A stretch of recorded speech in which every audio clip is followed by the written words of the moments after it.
This is a rainy afternoon from where I am, and in this video of the Knowledge Catalog, we are going to discuss the education highlights in Australia and US that, what I think our country can actually do. Okay, this is CJ. So, ayan, isang video na naman ang gagawin natin. Okay, so, countries like Australia, start tayo sa Australia. They have reformed science. It has reformed science teaching by teaching it in an integrated manner. Teaching for scientific literacy requires that science in basic education should be taught as such. It should not be taught by discipline. Yung dati na division natin ng biology, chemistry, and physics, instead of teaching these as within a school year, that is not really how it should work. Kailangan i-integrate natin sila sa isa't isa. Our step towards integration is yung nakita ko lang na step is pinalitan natin yung dating second year na biology into the component parts of science. Say, ngayon sa grade 8, ang ginagawa is first quarter, if I'm not mistaken, physics. Yeah, tapos second quarter yata is, what was it? Chemistry. Oh yeah, and then third quarter, what was that? It's Earth and Space Science, and then the last quarter, if I'm not mistaken, is Biology. And so nangyari is instead of one school year devoted for biology na yung discipline lang na yon ang dinidiscuss, in-integrate na natin yung mga disciplines, and we looked at their similarities, kung saang part ba sila basic at saang part ba sila medyo komplikado. And what we did is we discussed them now in the Philippines in a spiral, through a spiral approach. Now, many studies indicate that for all students, the purpose of science at the basic education level should be on developing scientific literacy for informed citizenry, or what other science educators term as science for citizenship. Ayan.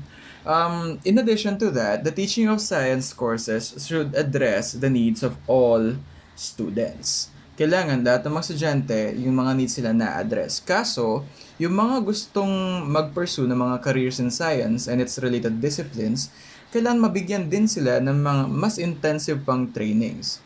From a statement from the study of Penang, Perth, and Tartu, kino-confirm doon the need for scientific knowledge to be presented in terms of its practical usefulness and exciting developments.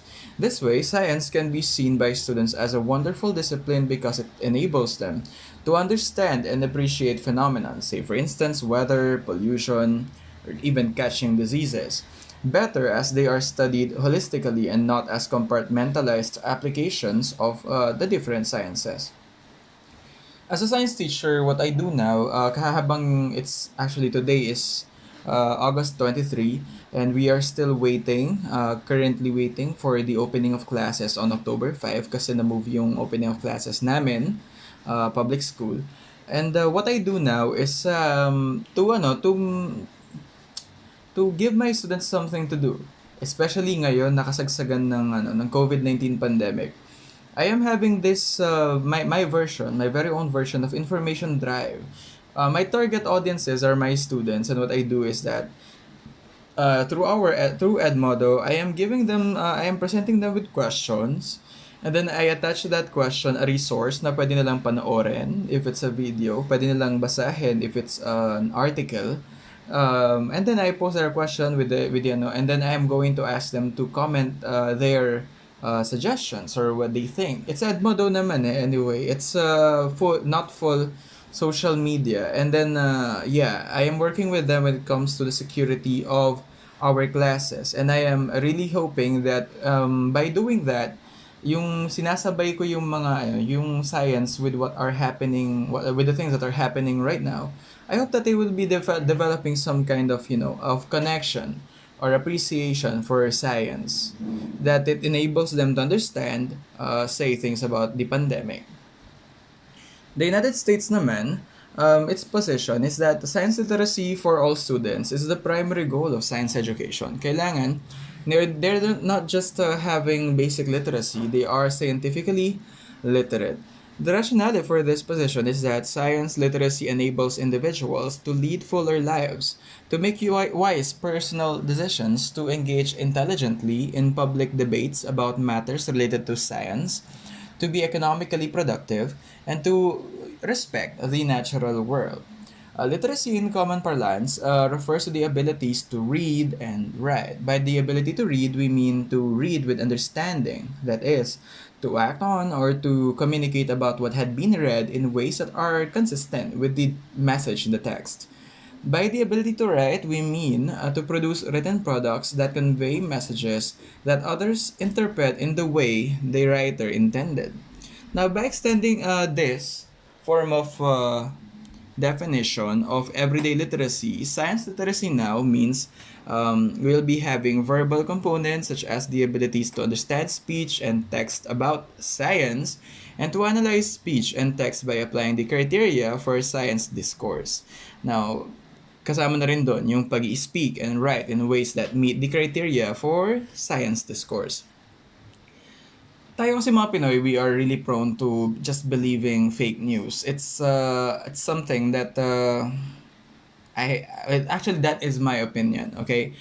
That is my opinion. So that is how I see it, and so I hope you respect that.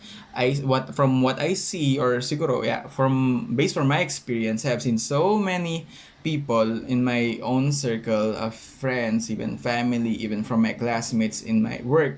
They tend to believe things right away, and sometimes they are just, I don't know, lazy to read the entire article, and they're just going to base off their judgment of something because, through the headline. Usually, kapag news articles, di ba, una natin makita is the headline.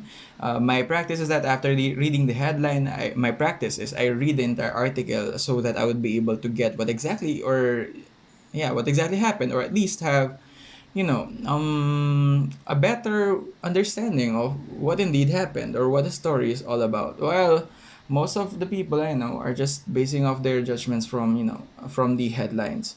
We have to develop as science teachers the love for reading from ourselves even to our students. Kasi without that kind of love for reading articles, I think it is actually very hard to teach science, even learn it, if you don't have the patience to read, if you don't have the love for reading.